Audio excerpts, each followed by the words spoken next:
ఒక ఆయన ఒక మనిషిని చంపేయాలనుకుంటాడు, కానీ విపరీతమైన నరకం ఇచ్చి చంపేయాలనుకుంటాడు. ఎట్లా చంపాలో అర్థం కాదు. ముగ్గురు మేధావుల్ని పిలిచి వాళ్ళ సలహాలు తీసుకుంటాడు. ఫస్ట్ ఆయన చెప్తాడు, గంతో కాల్చి చంపేసాయి అంటే ఈయన అంటాడు, అట్లా కాల్చి చంపేస్తే చచ్చిపోతారేమో కానీ నరకం చూడరు కదా, కొన్ని క్షణాల్లో చచ్చిపోతారు. అట్లా కాదు, ఇంకో సలహా కావాలంటే సెకండ్ ఆయన చెప్తాడు, బతుకున్నప్పుడే కిరోసిన్ పోసి నిప్పంటించేసి కాలిపోతూ చచ్చిపోతారు, అంతకంటే నరకం ఉండదు అంటని ఈయన అంటాడు. కరెక్టే నువ్వు చెప్పేది, కానీ కొన్ని గంటల్లో నరకం పోతుంది కదా, ప్రాణం పోతానే ఇంకా బాధ ఉండదు కదా, అట్లా కొన్ని గంటలు నరకం కాదు, బతుకున్నంత వరకు నరకం చూడాలి అంటాడు.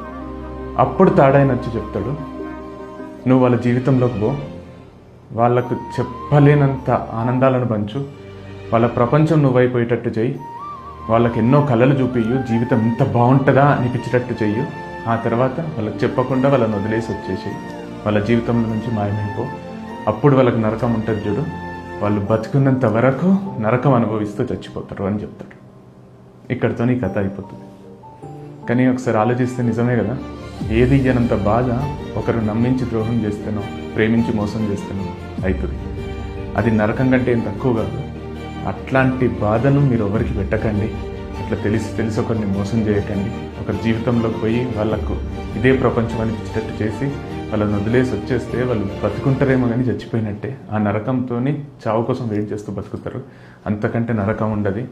సో ఎవరి లైఫ్లో కన్నా పోయేటప్పుడు కొంచెం ఆలోచించండి.